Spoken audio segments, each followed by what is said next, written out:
Hello student, स्वागत है आप सभी का नॉलेज 24 चैनल में और मैं हूं विजय सर। आज हम सीखेंगे कक्षा 9वीं गणित अध्याय 2, जो कि हम बहुपद इंट्रोडक्शन वीडियो हम पहले ही पढ़ चुके हैं। आज हम प्रश्नावली 2.1 के क्वेश्चन 1 से लेकर क्वेश्चन 5 तक समझेंगे। वीडियो स्टार्ट करने से पहले चैनल को लाइक, शेयर और सब्सक्राइब करना ना भूलें। चलते हैं। आप देख पा रहे हैं आपकी कंप्यूटर स्क्रीन पर क्वेश्चन है, निम्न व्यंजकों में कौन कौन एक चर में बहुपद हैं और कौन नहीं है, हमें कारण के साथ इसका उत्तर देना है।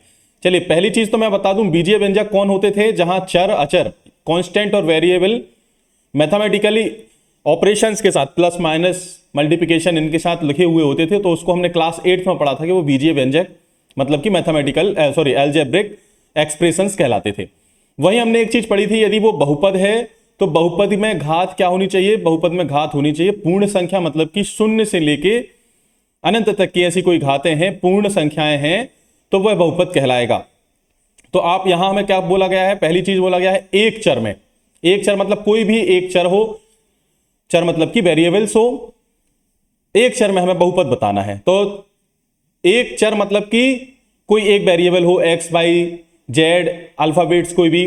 दूसरी चीज बहुपद, बहुपद होने के लिए उसकी घात क्या होनी चाहिए, बहुपद होने के लिए उसकी घात होनी चाहिए एक पूर्ण संख्या। तो दो हमारी कंडीशन यहां पर रहेंगी। तो आप पहले क्वेश्चन में देख रहे हैं, पहला क्वेश्चन है 4x square minus 3x plus 7। तो क्या यहां पर एक चर है केवल, तो बिल्कुल एक चर यहां पर है। अब दूसरी चीज बहुपद है कि नहीं, बहुपद में घात क्या होती है, घात होती है पूर्ण संख्या। तो यहां पर बहुपद की घात क्या है, 2। बहुपद की घात हमने क्या पढ़ा था, बहुपद की घात वह घात कहलाती है, मतलब डिग्री ऑफ पॉलिनोमियल वह कहलाता है जो चर की सबसे बड़ी घात होती है। चर की सबसे बड़ी घात कौन है, यहां पर 2 है, यहां पर कितनी है, 1 है। तो इस पूरे जो बीजीय व्यंजक जो पूरा बहुलक है, इसमें सबसे बड़ी घात कौन है, 2, इसलिए ये 2 घात का बहुपद या द्विघातीय बहुपद कहलाएगा। तो ये बहुपद है और एक चर में है। दूसरा इसको देखें आप, ये यहां पर क्या है, बाई है केवल, तो एक ही चर है। क्या बहुपद है, तो हां, क्योंकि बहुपद की घात क्या होती है, पूर्ण संख्या होती है। यहां पर 2 घात है, ये भी बहुपद है। यहां आप देखें 3√3 है।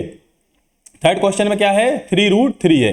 तो हम जानते हैं 3√3 प्लस t√2 है। तो ये क्या है, पहली बात तो एक चर में तो है, ये एक चर में है कि t क्या है, यहां पर चर है, एक चर में है। लेकिन बहुपद है क्या, बहुपद नहीं है।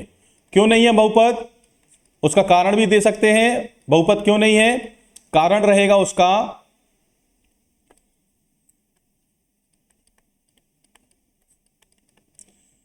चर, चर मतलब कि वेरिएबल t की यहां पर जो घात है, t की घात पूर्ण संख्या नहीं है, पूर्ण संख्या नहीं है। यहां आप देख पा रहे हैं √t लिखा हुआ है, और √t का मतलब क्या होगा, √t का मतलब होगा t के ऊपर 1/2 की power, t to the power 1/2। तो 1/2 एक पूर्ण संख्या नहीं है, इसलिए ये जो थर्ड आपका क्वेश्चन है 3√t, ये बहुपद नहीं है। चलिए फोर्थ में देखें, तो ये थर्ड आपका बहुपद नहीं है। फोर्थ में देखें, फोर्थ क्या लिखा हुआ है, फोर्थ लिखा हुआ है बाई प्लस 2/y, यही लिखा हुआ है। इसको हम भी सरल कर लिखें तो ये होगा y प्लस 2, ये y यहां पर अपॉन में है, 1 की घात चढ़ी हुई है, तो जब ये अंश में जाएगा तो यहां पर -1 की पावर आ जाएगी, है ना। डिनोमिनेटर से यदि नोमिनेटर में जाता है तो पावर कैसी हो जाती है, चिन्ह उसका बदल जाता है, साइन उसका बदल जाता है। तो क्या y प्लस 2/, -1 की इस पे क्या हो जाएगी, पावर हो जाएगी। तो क्या ये पावर पूर्ण संख्या है, एक चर तो है, ये एक चर में तो बात चल रही है बाई में, एक चर कौन सा है, बाई, लेकिन यह बहुलक नहीं है, बहुलक नहीं है,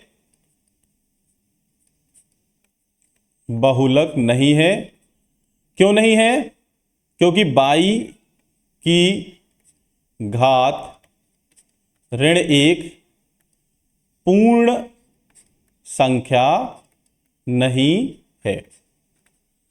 भाई बाई, देखो बहुलक होने के लिए शर्त यह होती है कि जो चर की घातें हैं वो कैसी हो, पूर्ण संख्या में हो, 0 1 2 3 ऐसी पूर्ण संख्या, मतलब कि होल नंबर होल नंबर क्या होते हैं? 0, 1, 2, 3 एंड सो ऑन, अपरिमित रूप से अनेक होती है। चलिए अब हम देखें क्वेश्चन नंबर 5 में, तो ये भी क्या है? बहुपद नहीं है।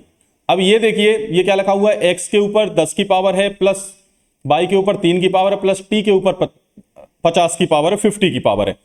तो यहां पर चर तो कितने हो गए? 3 हो गए। एक चर ये हो गया, एक चर ये हो गया और एक चर ये हो गया, 3 चर हो गए। हमें क्वेश्चन में क्या पूछा था? एक चर में बहुपद तो है, क्योंकि घातें कैसी हैं? पूर्ण संख्या में, लेकिन ये 3 चर वाला बहुपद है। तो ये भी क्वेश्चन में पूछे गए का उसका आंसर नहीं होगा। इसका हम क्या लिख देंगे? 5th में कारण क्या लिखेंगे? 5th का कारण लिखेंगे एक चर वाला बहुपद नहीं है। एक चर वाला बहुपद नहीं है। बहुपद तो है लेकिन एक चर वाला नहीं है। चलिए नेक्स्ट क्वेश्चन देखते हैं। निम्न में से एक्स स्क्वायर का गुणांक बताएं। तो गुणांक मतलब क्या होता है? गुणांक मतलब होता है गुणा में अंक। गुणा में अंक। किसके गुणा में अंक? चर के।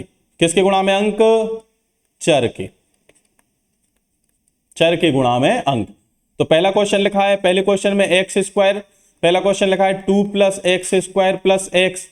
इसमें पूछा है एक्स स्क्वायर का गुणांक। तो एक्स स्क्वायर के साथ क्या अंक है? कोई अंक नहीं है, मतलब ये एक्स स्क्वायर गुणांक क्या हो जाएगा? 1। दूसरे क्वेश्चन में क्या है? 2 - x² + x⁻³ यहां एक्स स्क्वायर के साथ क्या है?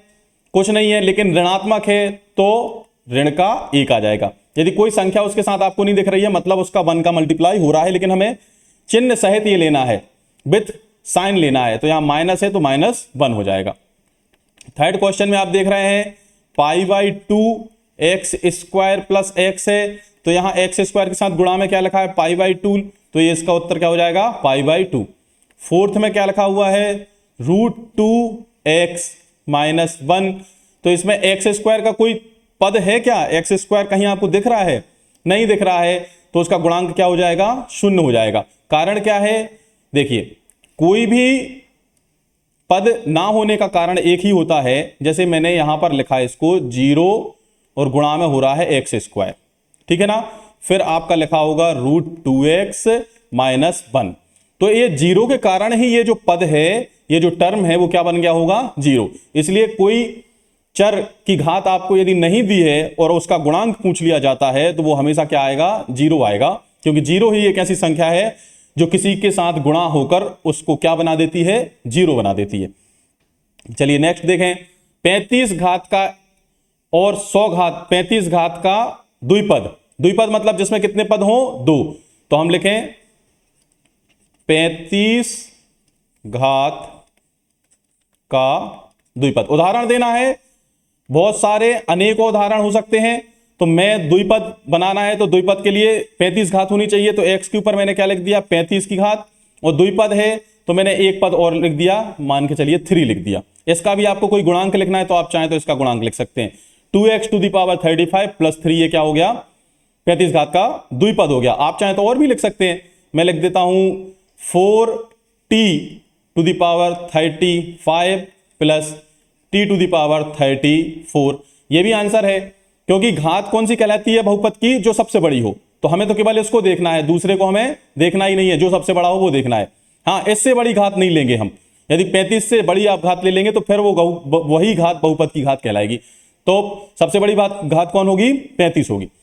और दूसरा क्या बोला है? 100 घात का एक पद। 100 घात का एक पदी। तो 100 घात लगानी है तो x के ऊपर हमने 100 घात लगा दी, ये भी उत्तर सही है। या हमने लिख दिया कोई गुणांक लिखना है -2x⁻100, ये भी सही है। आपको कोई दूसरा चर लेना है, मैंने लिखा √2y के ऊपर 100 की घात, तो ये भी सही है। एक चीज हमेशा याद रखना, चर के ऊपर की घात जो है, चर की पावर पूर्ण होनी चाहिए। बाकी किसी संख्या की पावर नेगेटिव पॉजिटिव कुछ भी चल जाएगी, अंडर रूट भी चल जाएगा। केवल हमें किसको देखना है? चर की पावर को देखना है, वो डिसाइड करता है बहुपद है कि नहीं है। चलिए नेक्स्ट देखें। क्वेश्चन नंबर 4 में प्रत्येक बहुपद की घात लिखना है। घात क्या होती है? बहुपद की घात, जिसको हम डिग्री ऑफ पॉलिनोमियल बोलते हैं। आप एक बार इंट्रोडक्शन वीडियो जरूर देखें, उसमें सब कुछ बहुत ही बारीकी से बताया गया है। बहुपद की घात, जिसको हम डिग्री ऑफ पॉलिनोमियल बोलते हैं, क्या कहलाती है? चर की सबसे बड़ी घात। चर की सबसे बड़ी घात क्या कहलाती है? डिग्री ऑफ पॉलिनोमियल कहलाती है। तो यहां देखें सबसे बड़ी घात कौन है? यहां पर दो, तीन की घात है, यहां दो है, यहां एक है, कुछ नहीं है तो एक है, तो इसकी घात कौन हो जाएगी? तीन हो जाएगी। यहां देखें सबसे बड़ी घात कौन है? दो है। यहां देखें सबसे बड़ी घात कौन है? टी के ऊपर कुछ नहीं है, मतलब एक है, तो एक की घात है। यहां देखें ये एक अचर बहुपद है, मैंने इंट्रोडक्शन में वीडियो में बताया भी है। ये एक शून्योत्तर अचर बहुपद मतलब होता है शून्य को छोड़कर जितने भी अचर हैं उनको बोलते हैं शून्योत्तर अचर बहुपद, और उनकी घात क्या होती है? शून्य होती है। तो इसकी घात क्या हो जाएगी? शून्य हो जाएगी। और यदि शून्य दिया होता, यदि मैंने यहां क्वेश्चन नंबर 5 बनाया और इसका दिया होता शून्य, तो ये शून्य बहुपद है, और शून्य बहुपद की घात क्या होती है? अपरिभाषित होती है। शून्य बहुपद होता ये, और शून्य बहुपद की घात होती है अपरिभाषित। और शून्य को छोड़कर कोई भी अचर है यदि, तो उसकी घात क्या होती है? शून्य होती है। चलिए इसके बाद नेक्स्ट देखें, क्वेश्चन नंबर 5 है। इसमें हमें यह बताना है कि निम्न बहुपद में कौन कौन बहुपद रैखिक है। रैखिक मतलब एक घात वाला, द्विघाती है मतलब दो घात वाला, त्रिघाती है मतलब तीन घात वाला। चलिए यहां पर बताएं ये घात कितनी है? सबसे बड़ी घात कौन है? दो। ये कितनी है? एक। कोई घात नहीं है मतलब एक। ये कितना घात का है? दो घात का, इसलिए हम इसको क्या बोलेंगे? द्विघाती। द्विघाती। चलिए यहां पर घात कितनी दिख रही है आपको? तीन की सबसे बड़ी, तो इसको क्या बोलेंगे? त्रिघाती।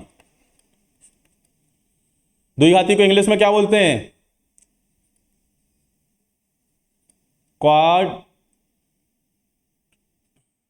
क्वाड्रिक। और त्रिघाती को क्या बोलते हैं? Cubic. Quadratic polynomial. Quadratic polynomial. और रैखिक को बोलते हैं लीनियर, ये क्यूबिक। चलिए यहां कितनी घात है? द्विघात है, दो घात है, तो इसको क्या बोलेंगे? द्विघाती।